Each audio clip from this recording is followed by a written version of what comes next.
listening to Earth Oddity, a weekly odyssey into all the oddity planet Earth has to offer. And now, serving it up are Christopher Tiny Sullivan and John Long. John Long, how are you doing this afternoon, my friend? I'm great, Tiny. How about yourself? Man, I'm doing pretty good. Last week was a huge week for Earth Oddity. Yeah, still riding the high off of that. Hey, in case you missed last week's show, we were invited to do a public radio show out of Jackson called Everyday Tech on Wednesday. Yes. And that is up on iTunes if anybody wants to go check that out. Yeah, you can check it out on their podcast, Everyday Tech. Yeah. And we were also featured on a app. All right, yeah. Podcast Republic. To all our Android users out there, there's an app in the Google Play Store called Podcast Republic. It's free. And in there, if you go to top charts and then go to their featured section, we are featured there. That's us. So that was huge. Right. I have assuming the guy never listened to us, but hey, I'm glad he did anyways. So, and also, in addition to that, somebody unlocked the floodgates to the iTunes reviews. Yes. We have a ton of them. We have so many of them, we won't get through them all today. You know, which is like a problem we've been hoping would happen. And now that it's here, I'm like, man, I wish I could read all of them now. I know. Where are you guys when we were doing 80s lyrics and, stealing Amazon reviews for other products? So, but yeah, it's been a really huge week for E.O.P. as how we're, this is how the cool kids call it, is E.O.P. Yeah. It's been a very big week for us. You got any good stories this week? Yes, I have. Laser eyes may be a thing in. Oh yeah, it may be coming. Okay, not like science may have figured out a way to help us shoot lasers out of our eyes finally. Well, okay, I've been waiting on that. What have you got? Dennis Rodman, the diplomat, has basically brought peace to the Korean Peninsula. So. Which is funny because I remember joking about that way back when you first started going to North Korea. Yes. I had no idea it might actually work. Well, first of all, I don't want to get into too much of the story, but clearly Rodman's a CIA agent or something. A super secret spy somewhere along that always way. The one you least suspect. Exactly. I mean, his cover has been, a tattooed, wedding dress wearing, rebounding machine. That was like his whole cover story. Yeah. And next, he's been working the whole peace agreement between North and South Korea and us too. Ending the North Korea war. So. Well, right now, let's talk about a guy that we haven't talked about in a while. Oh, our favorite. Elon Musk. But eventually transform Mars into an Earth-like planet. The fast way and the slow way. The fast way is drop thermonuclear weapons over the poles. You're a super villain. Now, this is actually a very fresh story. This happened yesterday. Wow. Are you familiar with this? No, I'm sorry. I let my Elon Musk guard down, and he slipped a story in on me. Well, Elon Musk, he does a lot. He does a lot of things, but right now he's trolling Warren Buffett. Oh, right. And they have a little tit for tat thing going on Twitter. I like to troll Warren Buffett myself. All right. This is from Fortune right here. The headline: Why Elon Musk and Warren Buffett are suddenly trolling each other over See's Candies, which is a candy business owned by Berkshire Hathaway. Yeah, that's Buffett's group, right? That's his group, yes. Yeah. Or which can we call him Buffet? Always. It does kind of seem like it should be Buffet. I mean, there's Jimmy Buffett and then Warren Buffett. So well, anyway, during an annual Berkshire Hathaway meeting Saturday, CEO Warren Buffett offered some advice to Tesla's Elon Musk. Stay away from See's Candies. Okay. What the renowned investor probably didn't anticipate was that Musk, a fellow multi-billionaire, would interpret his message as a dare. Buffett, or Buffet, whichever you prefer. That's the French. That's the French. Whose Berkshire Hathaway owns See's Candies, was responding to a shareholder's question about whether he agreed with Musk's view about so-called economic moats, a term Buffett coined in a 1999 Fortune article referring to a company's wide competitive advantages. Okay. So I was kind of confused about what a moat, air quotes here, moat is. I mean, in relation to a castle, I'm pretty familiar. Right. Yeah. Well, he uses the term to refer to anything that helps a company stay super competitive and ahead of their competition. Yeah, that's why I think it probably protects it in a way. So like, Coca-Cola, I guess their super secret recipe that nobody knows could be considered a moat. Right. But there's other kinds of moats too.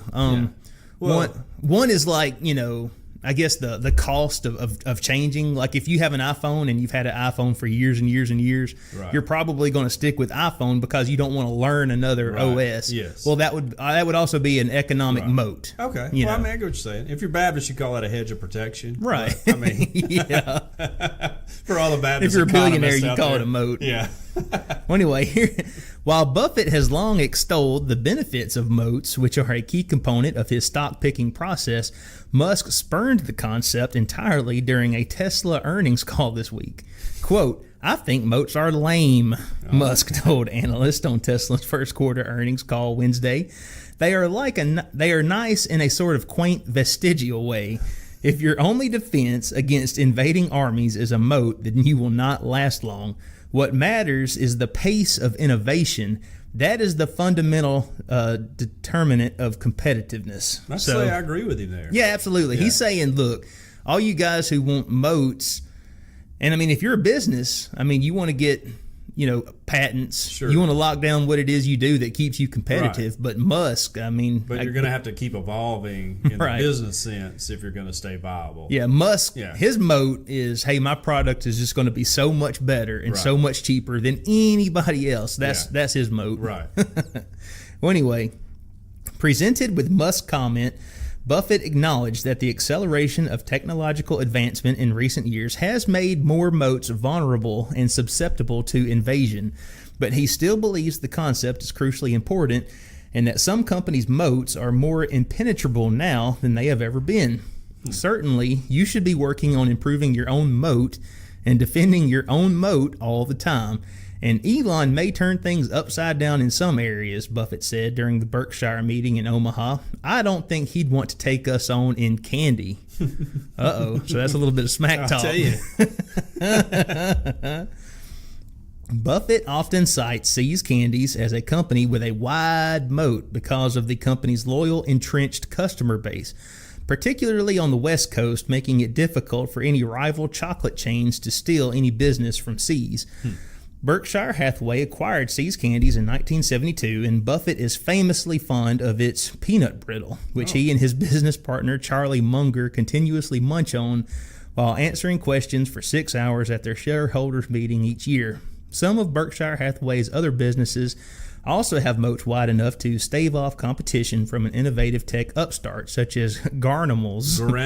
Idiot! Garanimals. Yeah. Oh, yeah. Come on. Garanimals. Sorry. You're not up on Garanimals? I'm not up on Garanimals. No, that's hard to say. Yeah, Garanimals. A line of children's clothing it owns, Buffett added. Munger also scoffed at Musk's perspective on moats. Elon says a conventional moat is quaint, and that's true of a puddle of water. He says that the best moat would be to have a big competitive position, and that is also right, Munger said. It's ridiculous. Warren does not intend to build an actual moat, even though they're quaint. Musk, who did not attend the meeting, caught wind of Buffett and Munger's comments and apparently felt he was being trolled. Responding to Berkshire Hathaway executives in a series of tweets, and this happened yesterday, by the way, Musk fired off a musical YouTube clip from the movie Trolls. Then Musk announced on Twitter, "I'm starting a candy company and it's going to be amazing." Okay. Although the Tesla CEO insisted he was super serious, the tone of his Twitter thread, which he also noted that the plot of Willy Wonka is really messed up, suggested otherwise. I agree with that, by the way. It kind of is. Yeah, no, that's true. But if there ever was a chocolate factory that would be run like Willy Wonka, Tesla, I mean, Musk would be the one to do it. Yes. Still, Musk added, okay, just for the sake of argument, what do you wish for in candy? He followed that up with a single one-word tweet, which he suggested for his name as a crypto candy. Both Buffett and Munger loathe cryptocurrencies, which the Berkshire CEO on Saturday predicted will come to bad endings. Later in the evening, Musk referenced Buffett directly, tweeting that he was going to build a moat and fill it with candy in order to lure Berkshire Hathaway into investing in his confectionery adventure. Wow. As for whether the investing duo will respond to Musk, it's unlikely that they even took notice of his tweets, which I don't even know if they know what Twitter is. Does Warren Buffett even have a smartphone? It says that while Buffett does have a Twitter account, he has tweeted exactly 9 times and not since the 2016 Berkshire Hathaway meeting 2 years ago. Oh, he's probably already forgot the password to that thing. But I will say this, it would not surprise me that if Elon Musk sure enough did start a candy company. Right. Because he's the kind of guy who just on a whim, everyone thought he was going crazy when he said he was going to start a boring company to dig tunnels, but he did it. Right. So who's to say he's not going to start a candy company? I mean, I wouldn't put it past him. He put a car in outer space, so he could do candy. He's probably going to stick golden tickets in chocolate bars That's to what I would think. to go to Mars. Yeah. And I've never heard of C's candy or whatever it is. I guess it's big on the West Coast. I was about to say, I guess it's big on the West Coast. It's not down here. Yeah. So Musk could capture this audience in the South pretty easily. I mean, we like some candy down here. Peanut brittle. We do. Straight up. I love peanut brittle. I will fight you for peanut brittle. Are you familiar with the term swatting? Yes. Okay. All right. Yes. So this headline has a what we would call a dirty word in it, so I'm going to clean it up a little bit. Thank you. It says, your rump is about to get swatted. Swatting suspect tweets from jail. So okay, now for our listening audience out there who doesn't know what swatting is. Swatting is making a fake emergency call. And so like if I were to call the 911 and say Tiny Sullivan is over here and he's got somebody held hostage and he's going to do bad things to him, then the SWAT team shows up, kicks down his door and everything, and he's sitting there eating popcorn watching Monday Night Football or whatever. So and this especially got big in this new YouTube area or Twitch where people will be playing video games with each other. Yes. And this one dude in Ohio, he's like really, really good, and he's whipping your tail in Halo or whatever. So you call the SWAT team on him during the game. And then you actually get to watch on his Twitch channel as the SWAT team kicks in his door and takes him off to jail. And he's done nothing wrong except beat you in a video game or something, Well, so Tyler Barris, who is this gentleman, stands accused of making a fake emergency call that led to the death of a Kansas man. He is being held in the Sedgwick County Jail. He's been there since January. He's not supposed to have internet access there, but on Friday, the Wichita Eagle noticed Barnes tweeting, "How am I on the internet if I'm in jail?" Barris wrote. "Oh, because I'm an e-god." That's how. All right, who was talking mess, to put it. Barris got some colorful language here. And 19 minutes later, he said, "Your rump's about to get swatted." So the tragic incident that landed Barris in jail occurred last December. 2 Call of Duty players got into a heated argument. Okay, so I play Call of Duty. And one of them recruited Barris, an internet troll with a history of making malicious prank phone calls to swat the other player. Barris called Wichita authorities pretending to be a deranged gunman holding his family hostage in an effort to have a SWAT team raid the target's home. But the target lied to Barris about his home address. So police surrounded the home of Andrew Fitch, a 28-year-old man who had no connection to the online dispute. Finch opened the door with his hands up, but an officer shot him after, according to police, he appeared to reach for his waistband. Finch was unarmed. Barris, who lived in the Los Angeles area, was arrested and extradited to Kansas, according to the Wichita Eagle, and he's been in charge with involuntary manslaughter, giving false alarm, and interfering with law enforcement. Sedgwick County Sheriff's Office told the Wichita Eagle on Monday that Barris had taken advantage of a flawed software update on the jail's internet kiosk. These kiosks are supposed to allow prisoners to perform a limited set of functions, like purchasing items from the prison commissary or sending or receiving electronic messages, but they aren't supposed to allow general internet access. But this guy was able to figure out how to access his Twitter account while he was in jail. Yeah, they did a software patch, and it temporarily allowed users to visit unauthorized websites. Which, buddy, I bet you there was a line at the kiosk when they figured that out. Barris used this brief window of unfettered internet access to post to Twitter. We can be sure that prosecutors are making copies of these tweets for use during the sentencing phase of the case. Y'all should... Here's another quote, another tweet from him. Y'all should see how much swag I got in here. Barris wrote in another tweet before internet access was cut off. So... I've never considered in all of my Call of Duty playing that someone could have, swatted me, but I don't. Right. I normally just get yelled at for being horrible by other 12-year-olds. Right. So I don't know if they're going to do that to me. But and I've gotten to where I just mute everything. I was going to say, I think they're usually going to do that to the players who are really good. Yeah. Right. Yes. Which is horrible and dangerous. Yeah. Because this guy got he got killed. He got killed. Yeah. I mean, it sounded like the police were a little trigger happy. I don't know. Weren't there. Said he was unarmed. You cannot put your hands anywhere near your waistband. Right, yes. Because they are trained. There have been plenty of times when, a guy who seemed like he wasn't a threat, just out of nowhere, he's got a gun. Well, as my cousin who's a state trooper told me once, because I was like, why are you guys always mean to everybody? Like, I'm just a normal dude. I get pulled over and you guys are all mean. And he's like, well, because... 1 out of 1,000 people wants to kill us, and we don't know who that one person is. So we have to assume everyone is that way.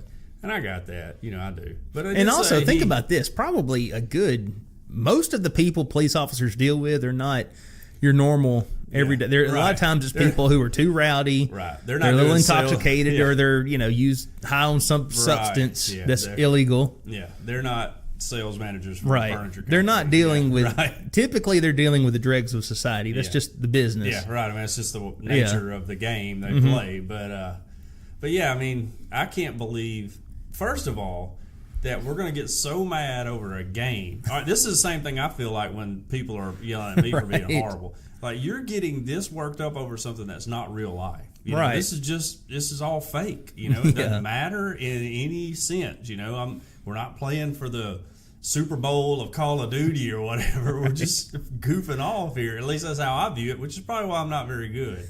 And people were like hollering and cussing at me. And I don't get it. I'm just like, man, like, you must not have real problems. If you're this worked up over that, then you don't have real problems. So, same for if you're calling the SWAT team on somebody because you got so you can win a game. Yeah, right. That nobody's going. The only thing people are going to remember 10 years from now is that a dude got swatted. Right. Yes. Nobody cares about your kill to death ratio. No. Like when you get out in the real world, that's never came up in a conversation ever. You've never been asked on a job application what your KD ratio in Halo 3 is. What's your score per minute? I need to know before we hire you on here, So I mean, I could get it if you were working in, for EA Sports or whatever, but not everybody's going to be doing that. Most of us just work regular old jobs where no one cares if you play video games. In fact, I can talk to people I work with about video games, and I'll get the same reaction when I talk about our podcast, which is like they gloss over and they give me a few courtesy and then they go on about their day and I go on about mine. So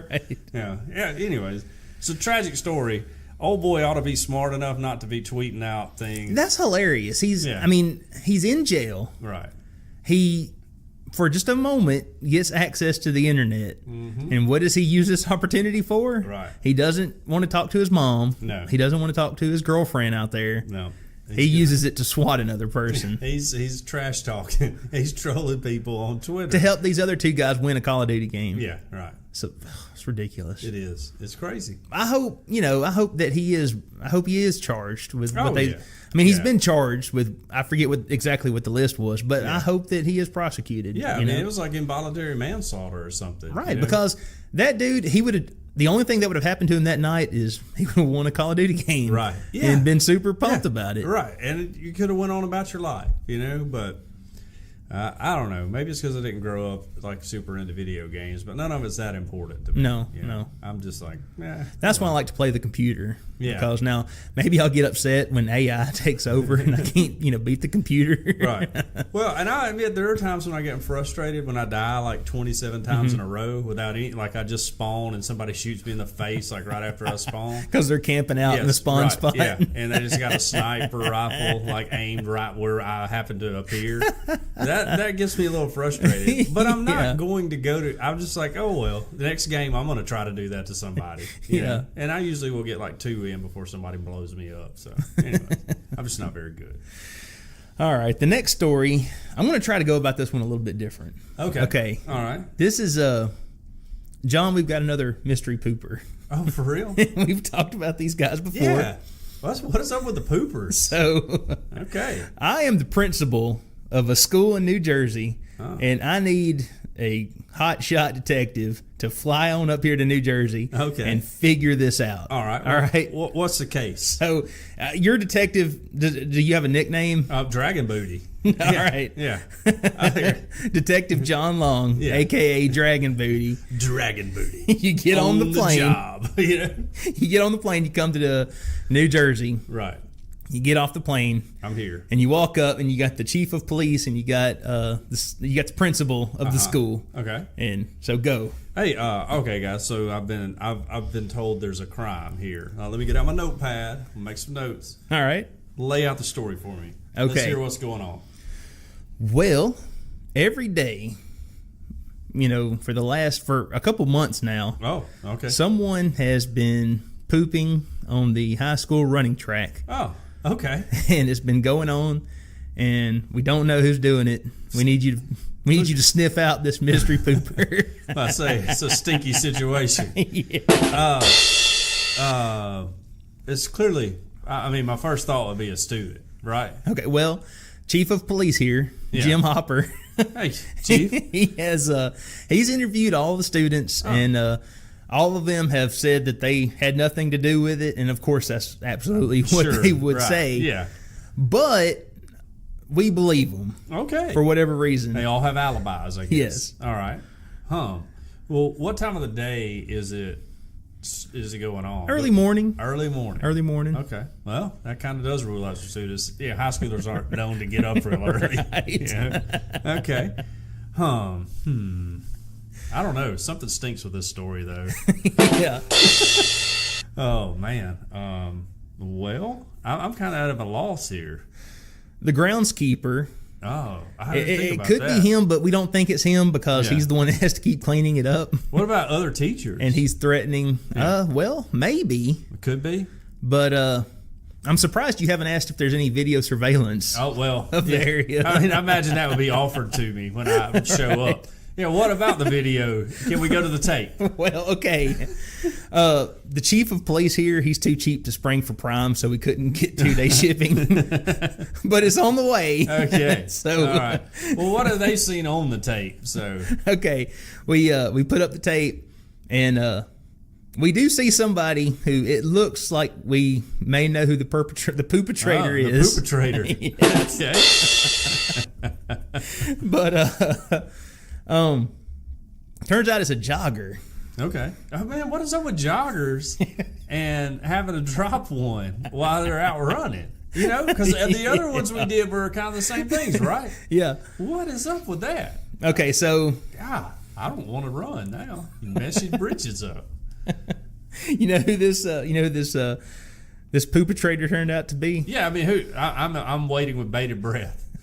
He's actually my boss, the superintendent. What? It's the superintendent. For real? The headline here: Superintendent charged as mystery pooper out till the end of the school year. Oh man! Did he have a key to the field house or something? I don't know. Golly. Anyway, the superintendent accused of defecating on the Homdale High School track has been suspended with pay, mind you, for the rest of this school year. Kendallworth Superintendent Thomas Tragalini, 42, will remain on paid leave through June 30th after he was arrested Monday while he was running at the high school track, the school board decided Saturday in a special meeting. The board on Saturday did not say what would happen to Tragamolini's job after June 30th. Homedale police previously said they had set up surveillance after track coaches and staff told the district resource officer they had found human feces on or near the football field every day. Wow. After school officials began watching the area, police said they saw Tragamolini in the act of relieving himself. Police arrested him around 5:50 a.m. Monday. He is charged with lewdness, public urination / defecation, and littering. I doubt those charges are going to get wiped clean. That's a good one. Yeah, thank you. Thank you very much. Brian Lucalini, the Kenilworth District Director of Academics, will serve as the superintendent while Tragamolini is on leave. He took over for Tragamolini after the superintendent requested and was granted paid leave from the district Wednesday evening. He was previously the principal of a high school. Blah, blah, blah. That's not important. Board President Nancy Zimmerman said in a prepared statement after the meeting that Tragamolini's contract runs through June 30th, 2020, and the state law prohibits suspensions without pay unless there is indictment or tenure charges. The board is mindful of its rights and responsibilities under these challenging circumstances and looks forward to refocusing its energies on educating the children and serving as responsible fiduciaries of our tax dollars, Zimmerman said. Tragamolini has declined to comment on his arrest. The law firm he has hired to retain him, the law offices of Gerald A. Defudo and Gerald L. Defudo, could not immediately be reached Saturday. Tragamolini, who is paid $147,504 per year. So $147,504 a year, and he can't, well, I mean, this is can't Juzzy, go to the toilet. But you know, yeah. Well, yeah, that's a good point. I mean, he lives about 3 miles from the high school in Aberdeen. He previously was the chief academic officer in Keensburg and also worked in Plumstead and Freehold Borough. He was once a part-time lecturer at Rutgers University, but a spokesman said he does not currently work there. A court appearance for him is scheduled May 30th. Carmen Bucco, who said he is a former high school board member at Saturday's meeting, urged the board to more carefully vet future hires. I would say is good advice. He asked the board how they will He asked the board how they will change the background check process. Board members said that they are not willing to discuss that at the time. Well, I mean, I think they're all just kind of dumbstruck that it's not some teenager or homeless guy. That's got to be shocking. It's the superintendent, or as I like to say, the pooperintendent. Yeah. Well, I wonder. I mean, shout out to Mr. Wiltz Couture who sent this in. So yes, thanks, Wiltz. Yeah. I would say. Well, first of all, this seems like a pretty small town. He's definitely going to face a smear campaign. Maybe defamation of character. It's going to be rough on him. But he's charged with like a lewdness or lewd act or whatever. And littering. Yeah. Well, but I mean, is it a lewd act if nobody's there to see you? Like, it's like the old, if a log falls in the wood and nobody's there. If a log falls on the track and nobody's there to see it. If I was a defense attorney or if I was his attorney, that's what I would bring up. Like, you need to take off that detective hat and put on my attorney suit. But I don't know. But man, what is up with people running and poop? What's up, runners? I see all of y'all out there with your 13.1 and your 26 point whatever. Well, it says here in the article that he lives 3 miles away from the school. Yeah. And so I'm guessing he was just using the track to run. Right. But then he probably jogs up there. Maybe that morning coffee hits him. I don't know. He can't all that jogging, he gets loosened up and he can't get to a toilet, I guess. I don't know, man. Golly. I mean, the big question I have is, well, what about the cleanup? I mean, like, are you carrying paper with you? Because that, I guess, would be the littering part. You've only got so many socks. Yeah, right. I mean, if you got to jog 3 miles back home with a dirty butt, you're talking about some chafing issues. I'm just saying. I don't know. I mean, we've all been camping and we had to rock and roll out there, but this is a whole. I mean, I was always prepared being a scout for those situations. So man, but wow, that's kind of wild. That's crazy. Superintendent. Yeah. Golly. every day for months. And now his career is down the toilet. Yeah. He's messed up. How do you come back from that? I You guess just you got to do. move. You just got to move. You just pack up, go to across the country, start applying for jobs over there, and hope it doesn't catch up to you. I mean, that's the only thing I can do.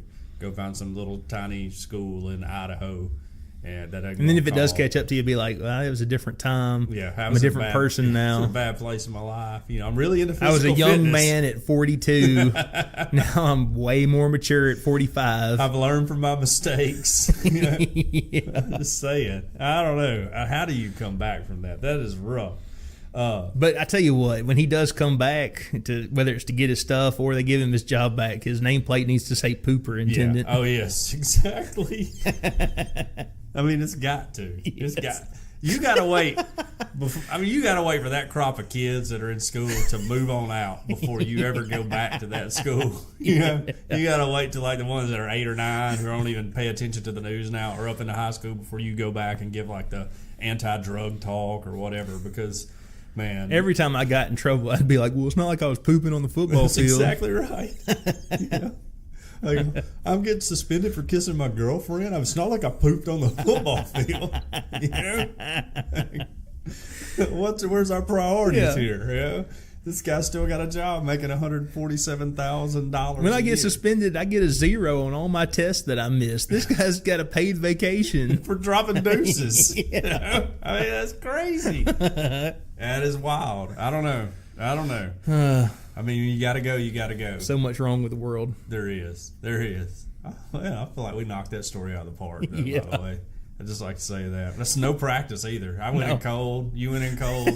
I feel like we did a good job. I just want to pat ourselves on the back. That's the kind of stuff that gets you on Mississippi Public Broadcasting right Yeah, there. right there. Yeah, that's it. Good job. Thank you. Our next story really hits home to me, being former restaurant manager. This is from munchies.com, munchies.vice.com. A restaurant manager shows up at a woman's house at 10 p.m. after she posts a 3-star Yelp review. So it wasn't even a 1-star. No, it's I'd a hate to know. 3-star. I would hate to know what he does to buddy. the people who leave him He 1-star started swatting reviews. people. Let's see. The quote that begins the article here says, "Our manager has been in the customer service over many fields. He is super passionate about servicing customers and enjoys doing that and loves to interact with people." The Yelp page for La Porchetta, a pizza restaurant in Sterling, Virginia, says, "But the manager also has some unconventional methods of interacting with his customers, like allegedly banging on the front door at 10 p.m. to have a conversation about why the restaurant only deserves 3 stars on Yelp." What time? 10 p.m. Okay. That's well past bedtime, you know, Right. for most people, you know. I mean, I can see it's not like it was 1 a.m. Right, But that's yeah. still kind of late Yeah, to be yeah. paying me a visit. really, I think normal in the South here, you know, between 8 and 9, you're cutting off, knocking on anybody's door unless there's an emergency. Yesha Callahan, the deputy managing editor for The Root, said she placed an order from La Porchetta on Sunday evening. When her burger and Zappoli arrived, the delivery dude asked if she could review the restaurant after her meal. After what she described as an underwhelming dinner, a recently defrosted burger with no lettuce or tomato, soggy Zappole, and sorry-looking steak fries, she did as she was asked and wrote about her 3-star meal. Callahan's review wasn't scathing, it wasn't rude, and it didn't cover anything but her disappointment with the dry burger and flaccid pastries. Maybe next time I'll try the pizza, she wrote before presumably getting on with the rest of her evening. At about 10 p.m., she heard a knock on the door, which she didn't answer, and then a number she didn't recognize started blowing up her phone. A few seconds later, the same call came in. I sent it to voicemail again. I just want to, right real quick. Yeah. If this is my wife, she's calling the police at this point, This time, they actually left a message. "Hello, this is an inaudible name, the manager of La Porchetta. I'm outside your door. I want to speak with you about your Yelp review." She tweeted out, "So the night just got weird. My dinner was delivered, and the delivery guy asked me to leave a review on Yelp. So I left a 3-star review because it was mediocre. Well, why did the manager, blankety blank, just knock on my door at 10 p.m. and then call to say it was outside? He wanted to fix it. He wanted to make it right. A, no one comes to my house, so to hear someone knocking at 10 p.m. is all types of crazy. B, did he really think I was going to answer the door or even a phone number I don't recognize? Which, timeout. If you're afraid to answer a number that you don't recognize on a phone that's calling from a separate location, you're not an adult, you know? Like, if I answer the phone and it's somebody I want to talk to, I'll just hang up on them. You know? So I'm just saying, answer your phone, people. I get this, have to call people from work sometimes. And they won't answer it, and I'm trying to tell them, they got approved for $3,000 credit or whatever. They won't answer. I have to leave a voicemail, and then they immediately call me back and have to go through it all again with them. Just answer the phone. If it's a bill collector, hang up on them. Who cares? If it's your ex-girlfriend, hang up on them. Anybody out there trying to get in touch with me, I prefer text and emails. So you know. If you call me, I'll answer it. I never have my ringer on a lot of times, anyways. So. But yeah, I'm just saying, why are people afraid to answer the phone? That's all I'm saying. Just because you don't know who it is, it's like, oh, this might be the boogeyman, whatever. Who cares? Hang up on them. They're like at another location. It doesn't matter. What are they going to do? Call you back? Hang up on them again? I don't get Make a game out of it. Yeah, I do not get the people who are afraid of the phone. Anyways. Well, I typically answer my phone because I just know the one time that I don't answer my phone, it's going to be the one time like the Publishers Clearinghouse lady was calling me. Well, and I've missed out. I did have a guy named Andre who called my number a lot, and I think a lady of the night gave him my number. Because he would call, and he would call at weird times, like when I wasn't paying attention, leave voicemails like, hey, this is Andre. So I sound like, just seeing what you was up to tonight, if you want to come over, And so finally, in fact, I texted him one time, because it was like later when I got the message, like, hey, Andre, my name is John. I'm a 41-year-old man. I don't know how you got my number, but I don't imagine you want me to come over. And so that went away for a long time, and then about a week ago his number popped up on my caller ID again, and so I answered it, and I was like, hey, Andre, this is John, and you're trying to get in touch with Mercedes. You can call me Dear John.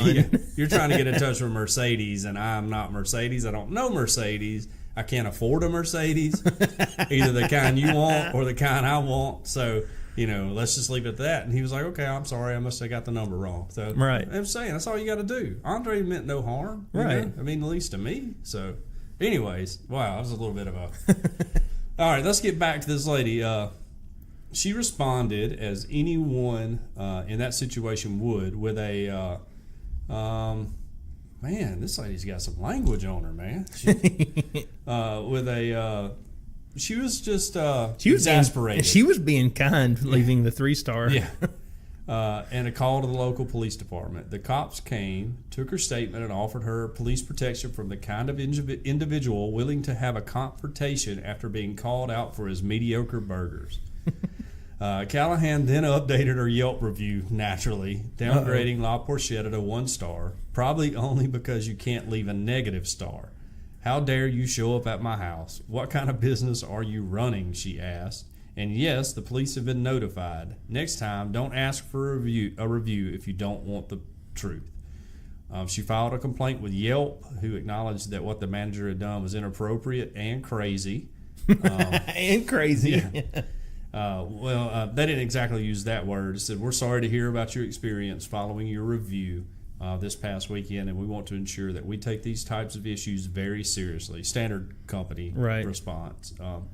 We've elevated the issue to our delivery partner, Grubhub, who has begun an initial investigation into the incident and will take appropriate action, including terminating the restaurant's contract. As of Thursday, La Porchetta is still listed on Yelp. The day after Callahan's nightmare, this seems a little extreme, a man named Joshua gave it 2 stars for the paper-thin meat on its gyro and a weird tzatziki sauce. I would personally like to invite you back to make up for your last order, the restaurant responded. I look forward to meeting you and giving us a second chance. Listen for the doorbell, Joshua, it says, just in case. So I mean, it is kind of crazy, but dude, he's trying to fix it, Well, I have a lot of problems with Yelp anyways, although I had a very good Yelp rating, and they actually sent me a sticker put this in your window because people love you on Yelp or whatever. Right. But I don't think we should give everyone the power to be a critic. It's kind of like, and I made this joke with my wife. So my wife watches Dancing with the Stars. Right. Okay. I will sometimes watch Dancing with the Stars with it. Neither one of us have ever ballroom danced in our life. Someone will do a ballroom dance and we'll be like, that is trash. Y'all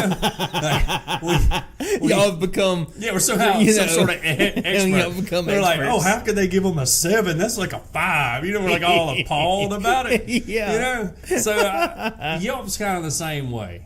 Like not everybody... I mean, you may enjoy food. You and I enjoy food. But I'm not a restaurant critic in any way. Right. Especially if you're getting stuff delivered. I mean, what's your expectation level there? Delivery says, I like your restaurant just not enough to come down there and eat in person. That's all delivery is. And so, I mean, you're getting a food that's made, boxed, wrapped, and then driven to you. It's not going to be as fresh as it is. And if you're delivering off of a delivery, if you're reviewing off of a delivery rather, then you should take that into consideration. Your burger's not going to be as good as it is if it comes straight off the grill. So right. I'm just saying, everyone, just be cool with your Yelp reviews, because then you get some... Be honest, but be kind. Right, yes. Kind of like with your Earth Oddity reviews. Yes. Really, don't even be honest, just be kind. Yes. That's all we're asking. Because you're not a podcaster. Yeah, You don't know. You don't know. You have no idea the amount of work and blood, sweat, and tears we pour into this show For free, mind week. you. For free. How much are you paying for this? Nothing. Yeah, that's right. That's what I thought. Yes, exactly. So you get what you pay for, all right? But yeah, I'm just saying, Yelp has enabled people, like much social media has done, to be mean without fear of repercussions. So Right. in a way, part of me is like, heck yeah, go knock on her door and be like, what you think? You talking about my burgers? You didn't think I would show up? I got your address right here. We just delivered to you. I'm just saying, I had a really good Yelp reviews, though. I mean, there was only one of them that was bad, and that lady just got mad because the air conditioner. You've always got your one bad one. Yeah, right. Earth Oddity, there's some jackwagon out there. He doesn't like pineapple. He likes on pizza. pineapple on his pizza. Right, that's what it was. And we said we didn't like pineapple on our pizza, so big buck down. yeah, big buck down. I'm coming for you. Up yours, by the way. Yeah, I mean, wait till we knock on your door at 10 o'clock at night. We need to track that guy down. Yeah, we do. Just go knock on his door. Hey, we got something for you. Bring you a pizza. What do you say we take a break so I can change the batteries in this thing? Okay, great. All right.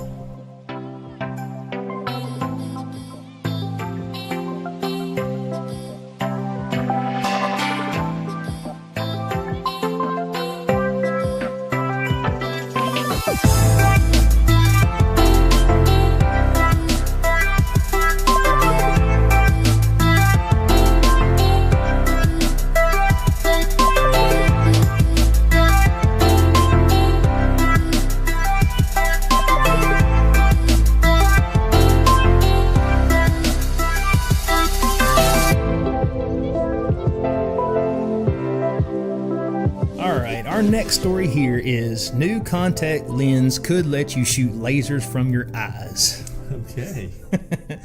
This comes from Newsweek.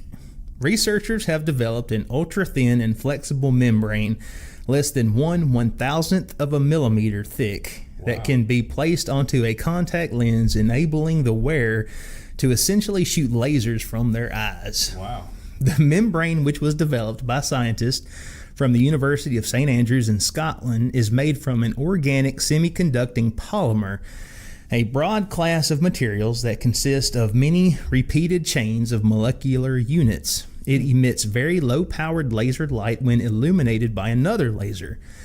Each membrane is able to produce a unique barcode as a well-defined series of laser beams in the form of sharp lines. This could have applications in identification technology as a kind of wearable security tag, according to the researchers. Oh, that's how they get you right there. So it's not quite laser eyes like Superman. Yeah. It's not like a weapon, but it's, hey, we shine like a little laser on this contact lens, and it can the signature that it emits Right. is, can be unique to the wearer. Well, that's why they got grocery store scanners in there. Because when they get this technology up, then they're able to track you then, So Yeah. I was saying, that's what all the conspiracy people, I'm sure, are already saying about this. So, Right. yeah.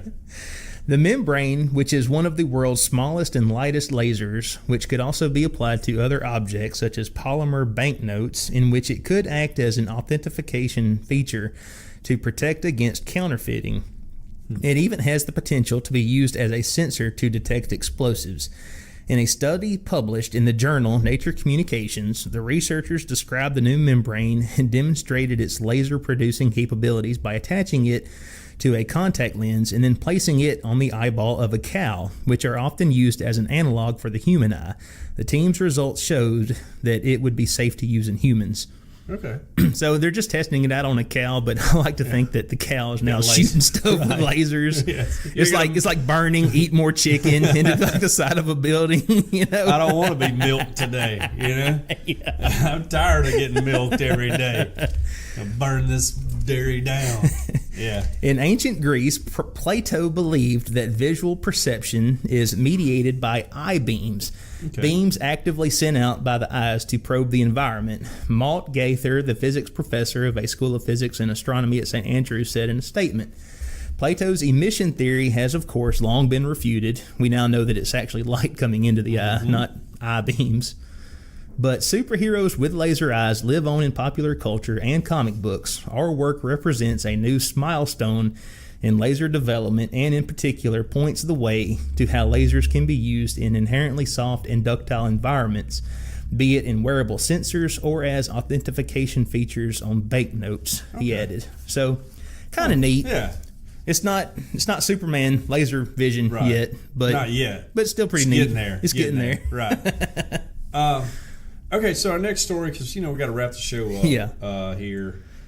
Dennis Rodman takes credit for pushing North Korean talks. And as he should. Yeah, of course. Dennis Rodman, former San Antonio Spur, by the way, my basketball team from 93 to 95.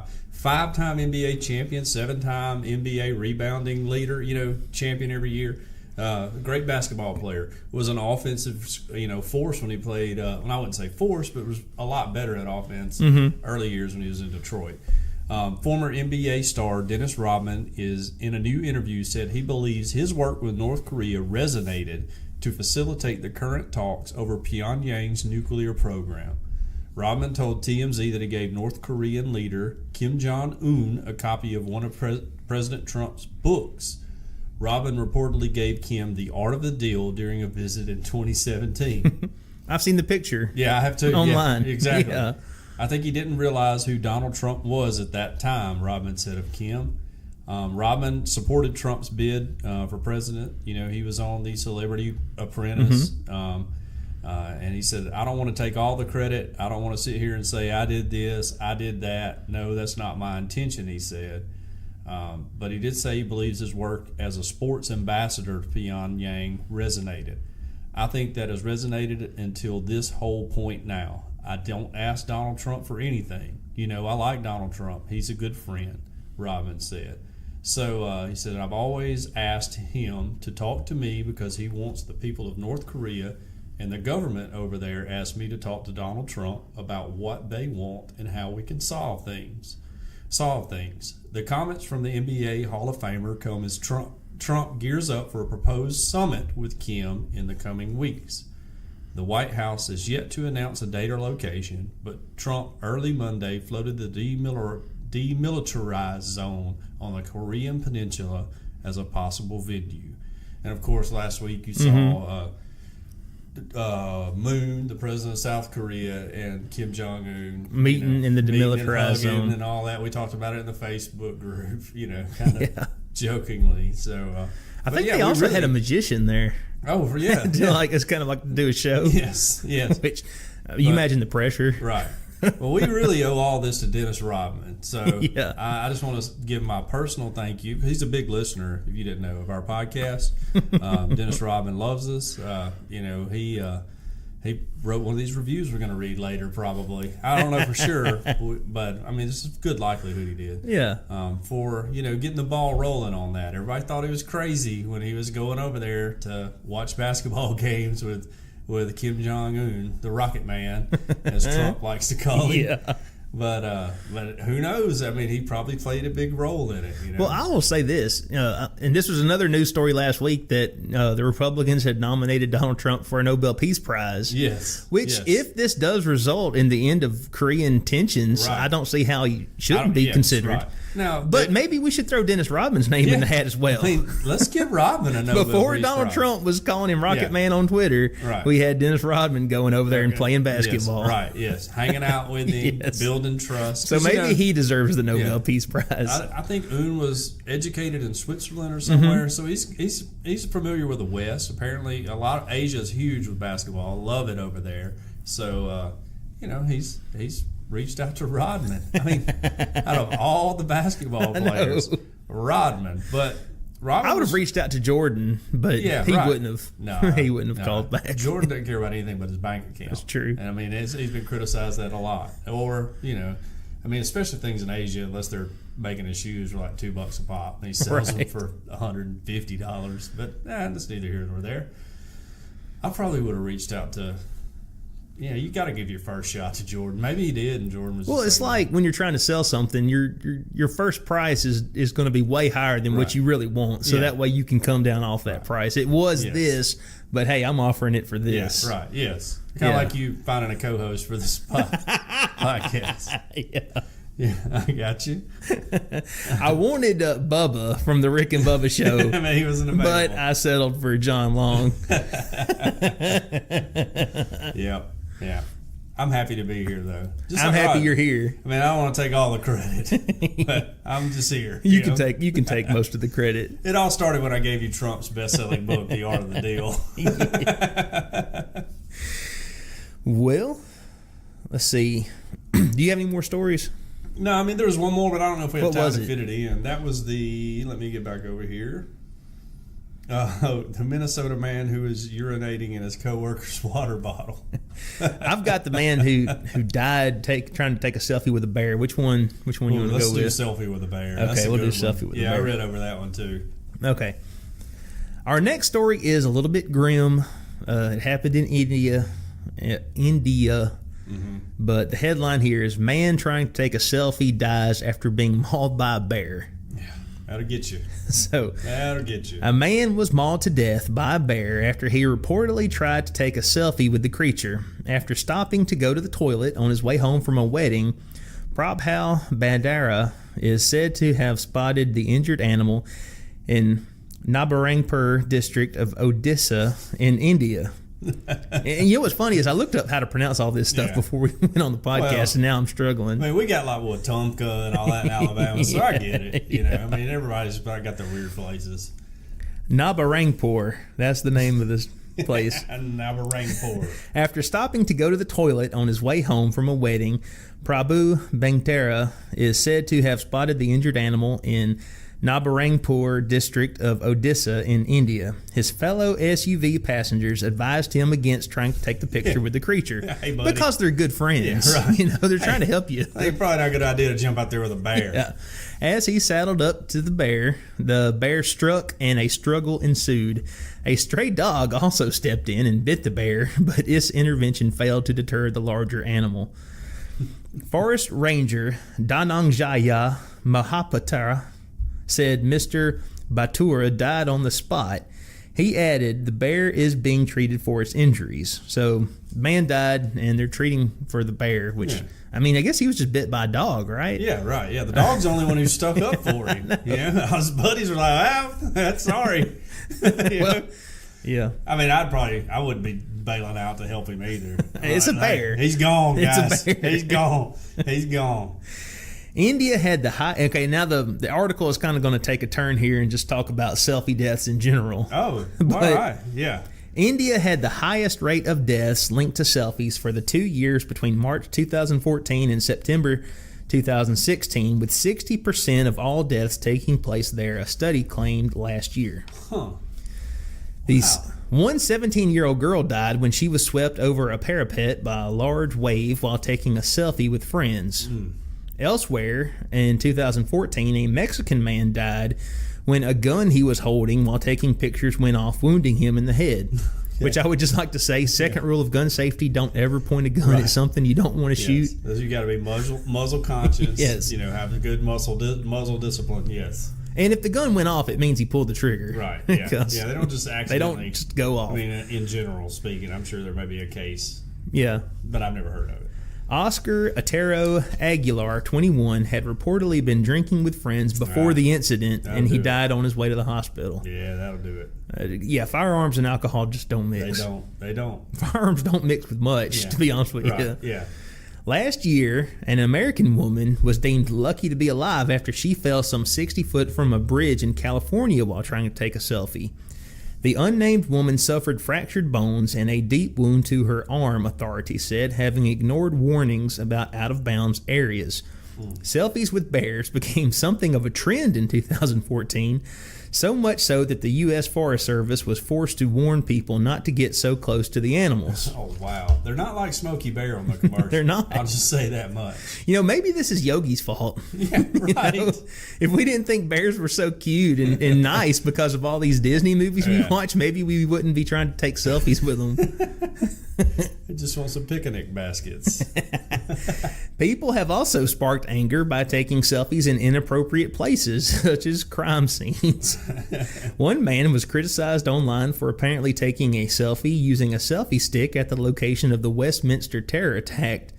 And earlier this year, Metropolitan Police was forced to apologize after two officers posted a selfie on Twitter from the site of a murder in East London. Oh, wow. So, well, selfies can get you in trouble, people. Yeah. I mean, I know everybody wants like a really cool Instagram picture or a really cool profile pic for Facebook, but it's not worth your life, people. It's not worth it. That's why none of mine are cool, because I value my life. Yes. No, that's just me sitting there looking like a dope. Well, let's go to community news. Yes.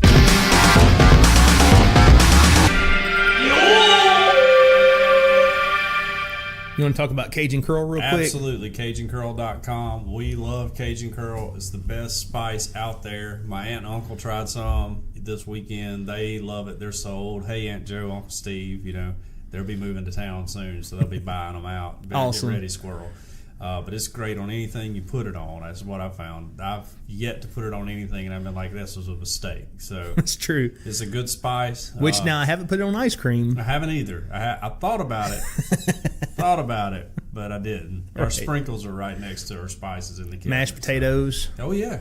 You talk about, you want to kick your mashed potatoes up a notch. You get That'll some do Cajun it. Curl. Yep. Absolutely. CajunCurl.com. Look for Tiny and I. We're probably going to appear in some promos for them before too long. Because one thing you want to do is promote your food product is get us on the... Absolutely. Because we love to eat. So, anyways. Anybody looking at us would say, they know what they're talking those about. Those guys are experts.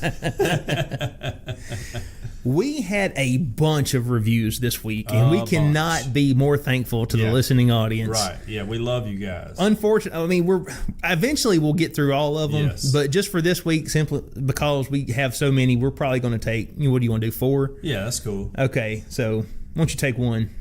Did we read Manny G. Funk's last week? No, we did not. All right. I like the name Manny G. Funk. Yeah. By the way, his title is entitled Refreshing. I love your takes on the different current events. Easy listen and gives an opinion the average person would say. Great job. Yeah, absolutely. If you want average opinions, that's what you listen to Earth Oddity Podcast Average for. opinions from average Joes. What I care about is 5 stars. That's right. And thank you so much, Manny G. Funk, for the 5-star review. Our next one comes from Brian. Ooh, man. I'm going to say Dussault. Brian Dussault. Odd, funny, great, exclamation point. 5 stars. Boom. Love the stories you go over so much. There are some really bizarre stories, like the Ohioan and her Chihuahua dog. Yeah, I remember that. Yes. That was a good Put story. some Cajun Curl She on should it. have. That's right. Not gonna lie, what caught my attention is Elon Musk's take on artificial intelligence. Yeah. It's a scary thing. Right. And Elon Musk thinks so, and I think so as well. As do I. Yes. And I don't know anything about it other than what we've talked about on this show. Yep. Our next review comes from Donna Barrow Green. Hysterical and entertaining. 5 stars. I thought this show was so funny. The host had such a great repartee. Mighty big word for us. Yeah. The stories are strange and offer an entertaining take on current news. The show on The Bachelor was on target. Shout out to Deidre. I'm a fan. She's a fan. So thanks, Donna Barrow Green. We might come to your house at 10 p.m. and shake your hand. And also, this one comes from Doc Pete. 5 stars. If he'd been a real ninja, he would have deflected that bullet. Truth. That is truth. Yes. These guys are seriously cracking me up. There need to be more shows celebrating the Davenport, Iowa ninja community, which I agree. There should be. I'm glad we were able to do our part, which I'm sure is robust, and the animals that sue them for copyright infringement, in parentheses, most delightful story of the year. They're charming, clearly having a good time, and fill that hole in my week in which I belong in a bar with beer at an hour which is happy. Thanks, guys. All right. So I personally am not much of a drinker, but anything I can do to make your experience better, no matter what you're doing, just be responsible. That's a great thing. You don't want to get your firearms mixed up when you're drinking and all that. But drink responsibly. Drink responsibly. And always listen to Earth Oddity. Exactly. If you listen to us drunk, it might enhance your listening experience. I don't know. If you listen to us sober, it'll enhance your listening experience. I know sometimes I sound drunk when I do this show, but I'm not there. Just so for all my Baptist friends out there. Yes. Well, you have been listening to Earth Oddity Podcast, and we thank you so much for listening to us, no matter where it is, whether it's iTunes, Google Play Music, Stitcher, CastBox, Overcast, Acast, Podcast Republic. Yeah. Go and join the Podcast Republic, the one and only true utopia on planet Earth. It's a republic, just like our great country here. Yes. So, if you love America, you'll love Podcast Republic. You can follow us on Twitter. We are @_Earth Oddity. Yep. We got Instagram. Instagram is the exact same handle. Yep. And we thank you so much for listening. Everybody, go out and have a great week. Great week. All right. We'll catch y'all next week. All right. All right, bye.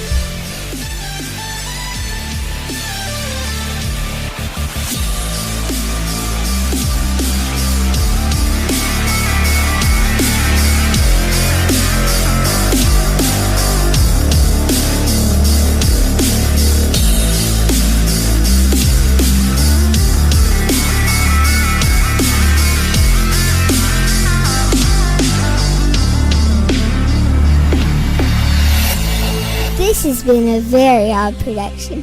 Thanks for listening.